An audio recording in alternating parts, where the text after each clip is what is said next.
Hail, hail, boys and girls. This is a wee precursor for the return of the I'm Frank and He's Tommy show, the podcast for Celtic-minded dads in particular.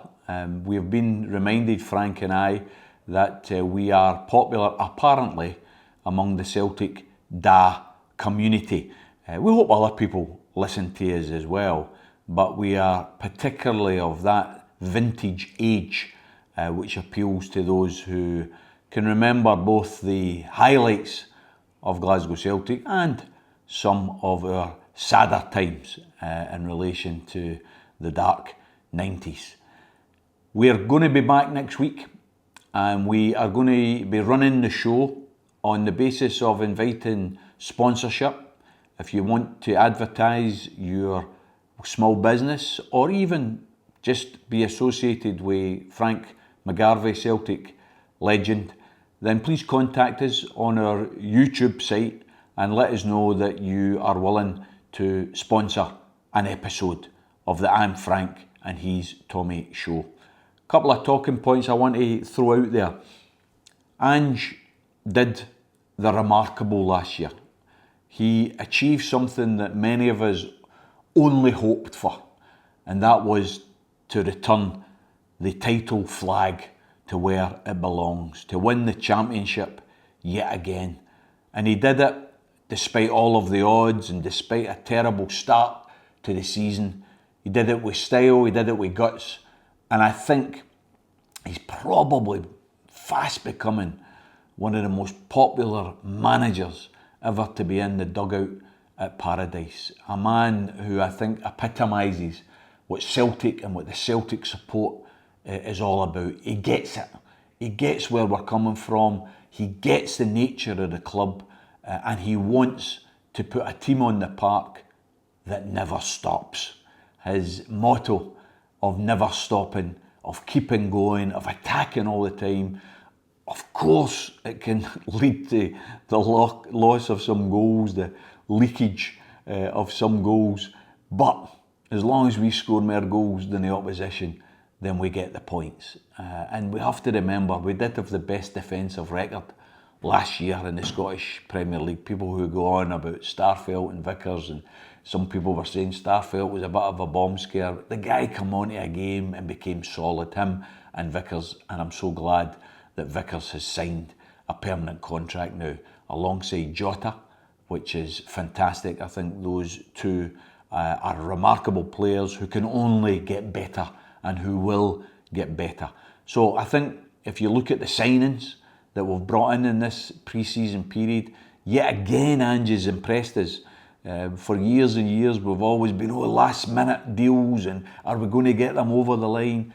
He did in January what was necessary for us to win the title by getting players in that gave us that extra oomph that allowed us to be better than the other teams in the league, and particularly the team across in Ibrox.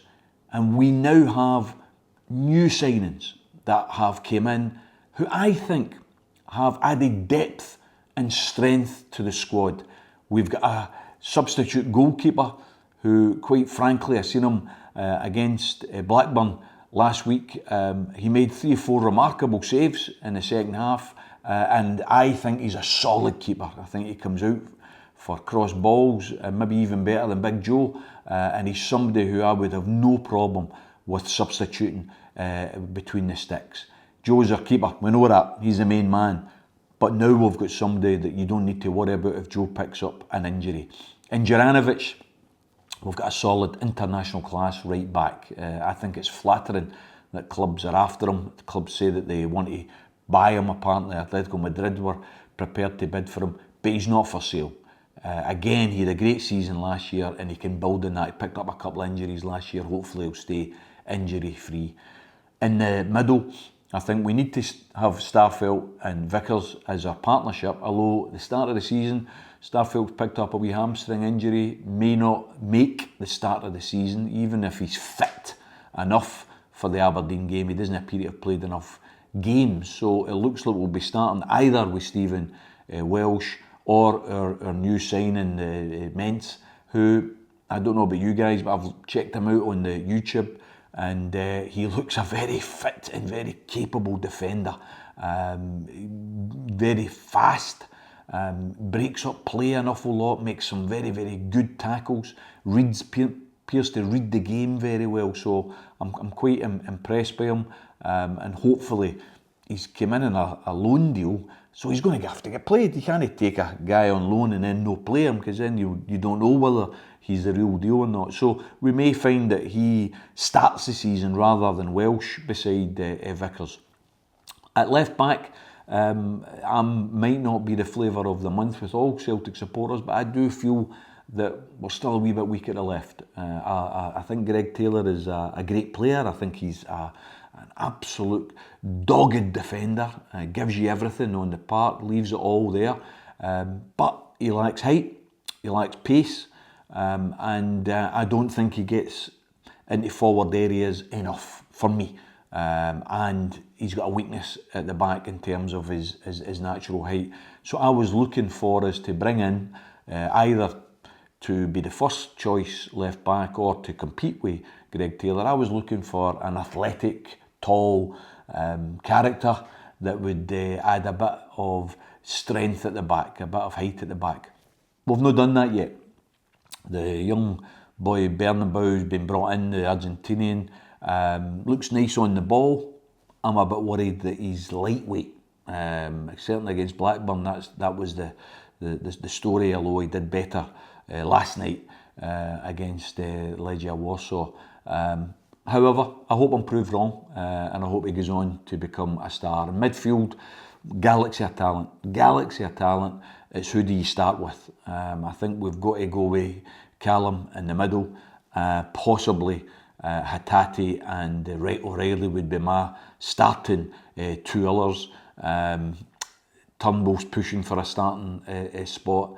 Gucci could go in there and allow Callum to go forward. And now we've brought in Mui, who, quite frankly, I think is an excellent signing. I think it's a very low risk, potentially high return signing. I don't know if you've watched the guy's YouTube performances. Both feet, scores regularly, tackles well, passes well, lacks pace, yeah, sure, but he's very good on the ball, very good at retaining the ball, very good at finding a key pass. I think it's an excellent addition to the squad, and I think you might find that he plays quite a few games for us this season. What is our front three? Well, I don't see past Jota on the left, Maeda on the right, and Kyogo or Giamakis through the middle. Do you play the big Greek or do you play Kyogo? Do you try and play them both? I don't think you can play them both in a 4-3-3 formation. If you're going to go for that, you need to go 3-5-2 in my opinion, and I don't know whether Ange is prepared to do that. But I don't think you can start without Jota and Maeda on either flank. Gives you plenty of energy, plenty of pace, and Jota in particular I think is going to be a star. But I would start with probably Kyogo, but I love Big Gio. I think he finished the season fantastically. I'd hate to think he's not going to get a lot of games. So, listen, they're great problems to have, aren't they? Who's your starting 11? And you've got so many options and so many choices. Either way, brothers and sisters, I think we are heading into this season 22-23, with a lot of confidence. Not with any conceit, by the way. We can't have any conceit. What we've won, we need to retain, and then we need to go further. We need to win the Scottish Cup this year, as well as the League Cup and the League. And we need to put in good performances in the Champions League. We need to show that we're a Champions League team. At home, let's make Paradise a fortress once again. At least win our home games in the Champions League. That's got to be our target. So, this is a wee precursor. I hope you've enjoyed the wee chat. Please look out for the return of I'm Frank and he's Tommy next week. And we're going to win the league yet again. And we're going to have Ange getting his plane like the top team in Scotland, because that's what we are. Hail, hail.